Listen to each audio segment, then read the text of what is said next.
Hello dear fellows, I'm Rudi Messiah. Welcome again to Heavy Talk. In this episode, I'm gonna talk about one of the heavy metal Bibles. And that really helped me expand my knowledge about heavy metal and many heavy metal bands. Some of them were unknown, at least to me at that time. And the book is called The Collector's Guide to Heavy Metal by Martin Popoff.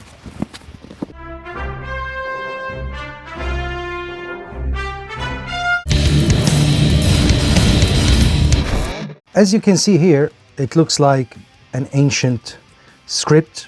I had a good thing in my life that two of my aunts lived in Paris. So in the 80s and 90s, we used, my family of course, used always to visit Paris. And this really affected my knowledge because I'm Syrian Canadian and I was born and raised in Syria. And until the mid 90s and the later 90s, where heavy metal exploded in Syria. But before that time, in the 80s and the very early 90s, everything was, limited at that time. Of course, that is before the internet. The internet was there, but before our life became dependent on the internet in everything. And of course, that was before social media. So these visits to France, there's some incident that happened with me I talked about before, but in brief, I will say again. In 1992, I was also with my parents in Paris, and I saw the Fear of the Dark t-shirt. From now on, it was the first album, heavy metal album, that I listened to, and everything started from that point. So in 1997, this book was newly released. And I think at that time there was no euros, there was French francs, and it was relatively cheap, especially to today's prices, maybe 20 francs or something, I don't know. And it had a CD that I will talk about. See here, includes 19 tracks, heavy metal CD sampler. The Collector's Guide to Heavy Metal is the work of Martin Popoff, who is a heavy metal, let's say, journalist, who's been doing heavy metal reviews forever since, I guess, maybe since the 70s or 80s. And this book is like a huge collection of known and unknown reviews of heavy metal albums. When we open the first pages, of course, Martin Popoff is Canadian. We have this secret scripture, the introduction, acknowledgement, and he's here briefly saying that he rated each album from 0 to 10. And later we will see some of the albums that got 9s and 10s. He put them all here in the back. And I usually relied on this 9 and 10 list. So after the introduction, we have, notes. He's explaining to us what EP means, what, LP, these things when we were younger, we didn't know. Now, with the internet, we know everything. We can know anything that we want very easily. In the first page, there is, of course, the letter A, Lee Aaron, 1991. Of course, there's here the label and the year. I think the year is always one of the most important things to put about anything. And we have here the rating. Okay, he started Lee Aaron 0. Lee Aaron once again 0. A great start. Anyway, with the A, we have a lot of bands. There's a band that is called AC, not AC/DC, but right away on the second page we have Accept. Who doesn't know Accept? One of the underrated. I don't think they are underrated in the means that as a band they are very well known and respected, but they are underrated as pioneers of heavy metal, Wolf Hoffman to be exact, because I think some of the songs here had a little bit of neoclassical touch before Malmsteen comes and destroys everything, in the positive way, destroys. Of course, there was Randy Rhoads and there was Ritchie Blackmore. Ritchie Blackmore more like an oriental, music guy. Maybe Uli John Roth is more like neoclassical in the 70s, I'm saying. And there's Randy Rhoads and there is Yngwie Malmsteen. But I think also to that, Wolf Hoffman contributed a little bit. And as power metal, you know, Fast Like Shark and Restless and Wild, it's very important. It's very important. And Martin Popoff gave it 10. When I opened this book to know, I didn't only read the rating, you know. I even looked at the zeros to read why zero? Why zero? One, like this Lee Aaron guy, I'm sorry Lee Aaron, maybe he will see this video, but one of the most pathetic circus acts in Canadian recording history. So since Popoff is Canadian, so Lee Aaron, some girls do. Okay, yeah, I mean, judging by the album title. Anyway, one of the very good things or very amusing things in this book, for example, if I go to Dream Theater, at that time, Dream Theater 1997 wasn't as big as now, and of course they were respected, but they weren't for sure as big as now. And I remember at that time reading Dream Theater reviews. There is here from Images and Words, he skipped When Day and Dream Unite. And we have Live at the Marquee, Awake, my favorite Dream Theater album, A Change of Season.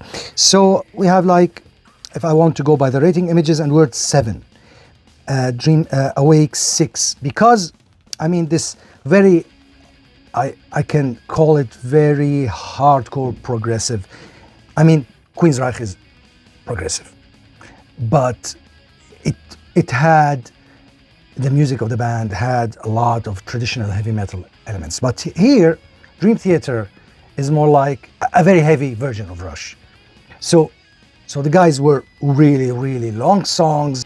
And I remember he's saying that this whole direction is silly. I don't want you to judge this book by what he thought at that time about Dream Theater, for example, because there's a lot of information, about a lot of bands I didn't know. But looking here, he's comparing Dream Theater to Styx, saying monolithic sound approximating a Styx for the futuristic metal set. I agree with that. Before the internet, I discovered through this book Dr. Butcher, only one album from John Oliva of Sabotage and Chris Caffrey. A very, very brilliant album. Dr. Butcher, 10. Here Martin Popoff says about you, Chris, since you are on Instagram, I'm gonna tag you. Ex-Sabotage alumni John Oliva on vocals and Chris Caffrey on guitars, who sends chills into the rock riff or riff rock Hall of Flame, that's what he said, evoking Chris Oliva's, Chris not written right, pioneering metal magic like it was in 1983 again. But the record never saw proper distribution.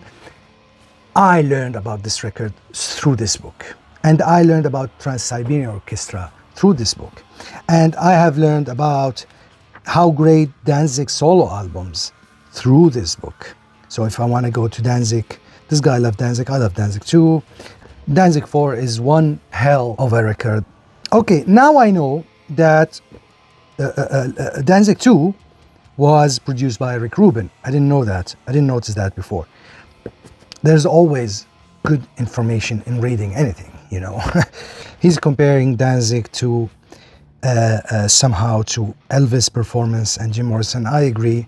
Always Danzig had his own way of imitating Elvis without him wanting that or knowing that. The guy wrote songs for Johnny Cash, you know. So I remember at that time, 1997, reading about Merciful Fate, Into the Unknown here.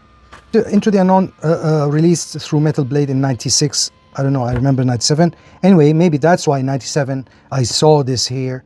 And in Virgin Megastore, when I bought this book, I went and got the Into the Unknown. And Creators, I remember also Creators, Outcast, and Megadeth Cryptic Writings. I bought these 3 albums together.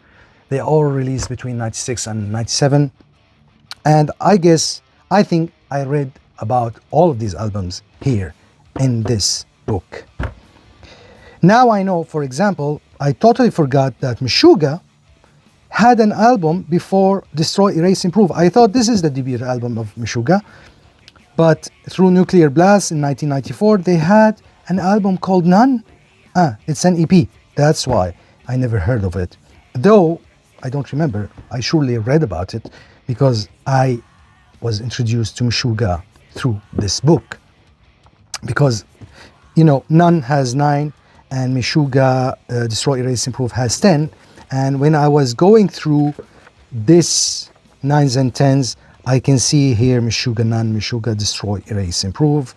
I went back, I read about it, and I bought the album. He's saying that the riffs trying to approximate And Justice for All era Metallica on crack, and then slam the whole explosive mash in a pressure cooker, and you'll begin to appreciate the insane grindcore majesty of Meshuggah. Yeah, I think And Justice for All is an innovating album. Of course, I liked also here to read about Metal Church. I was already a big fan of Metal Church at that time. Metal Church, The Dark, Blessing in Disguise, The Human Factor, Hanging in the Balance. One of my favorite metal albums of all time. And it took 9 here. Then comes Kill 'Em All, Ride the Lightning, Master of Puppets, Garage One, Justice for All, Metallica, all these great reviews. If I go back here, you will notice, and it's not a surprise at all, that the book is torn here because, Iron Maiden, Judas Priest, it's no surprise that the Iron Maiden pages were ripped. I liked reading how he was frying, Steve Harris with the X Factor. It has 2. And there's a huge cheese word here. I agree. I remember him criticizing Blaze Bayley here. Let me tell you what he said. I remember that very clearly. Blaze's spirited performances on those robust Wolfsbane, he was the vocalist of Wolfsbane albums, is erased from his memory banks. Sometimes he could be judgmental. I mean, Def Leppard, Hysteria have taken 0 in his standard. Okay, 0. Anyway, and I was reading an interview with him like several years ago. He was defending his position until today. When you buy such a book, you don't have to agree with him. It's very informative. And a lot of the new wave of British heavy metal bands I knew about through here, like the band Savage, of course the Sabotage, but there's here Savage Holy Wars, Savage Babylon, Savage Loose and Lethal. I mean, all these albums have taken 10s and 9s. Sabotage, Sirens, 10, Power of the Night, 10, Dungeons Are Calling, 10, Fight for the Rock, 7, Hall of the Mountain King, 9, should be 10. Gutter Ballet, he's like a fan of early Sabotage before the introduction of the piano by Paul O'Neill into the band. I love Sabotage in both cases, Saxon, all these reviews, Uriah Heep. So now if I want to go to the end of this book, he's explaining the terms, the genres of heavy metal.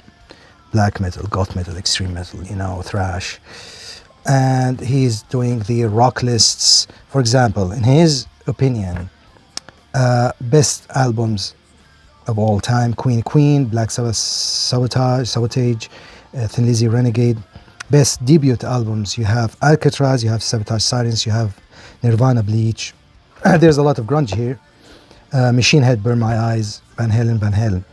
There's always, of course, best vocalist, Steven Tyler. He put Rob Halford, Also, here you have the list of 10s and 9s. Black Sabbath, Master of Reality, Wolf 4, Sabbath, Bloody Sabbath, Sabotage, Technical Ecstasy, Never Say Die, Heaven and Hell, Mob Rules, Born Again, The Eternal Idol.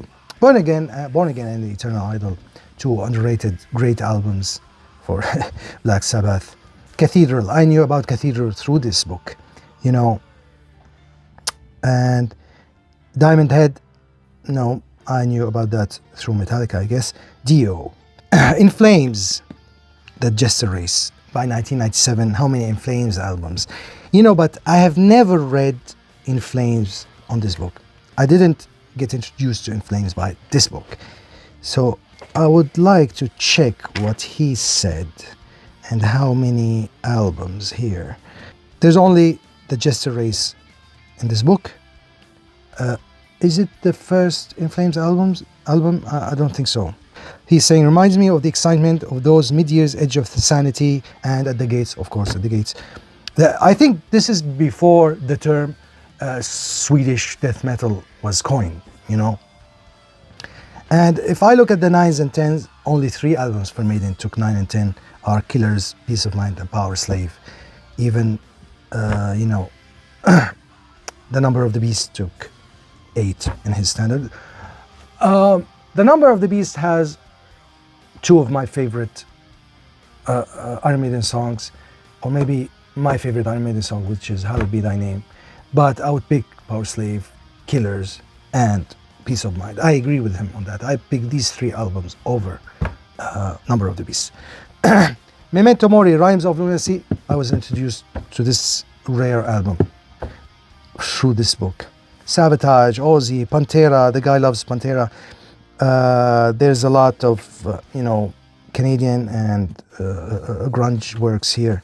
Very few people now will go and buy such a thing. Feeling, again, the days where papers meant something. It's so great. Okay, the CD, look at the picture of the CD. I was introduced to many bands through this CD. Iced Earth, Sentenced, One Forgotten Finnish, great Finnish band. Tiamat, or maybe I knew Tiamat before, I don't know. If you look at this list of these songs, I heard The Gathering, Anike, through this CD from Century Media.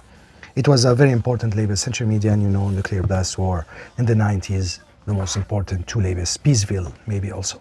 I mean, Nevermore, this Sacrament, what a great song. Also, I was introduced to Nevermore through this CD. You have the great, majestic Rain album, Passage album, the song Rain for Samael. You have band that didn't make it big, like Marauder. A lot of great songs on this CD, and I couldn't be thankful enough to have that CD. I have it still, but back at home I don't have it with me now, but I found this picture on the internet. Anyway, I hope this episode was amusing for you. Share with me similar memories in the comments. Thank you very much.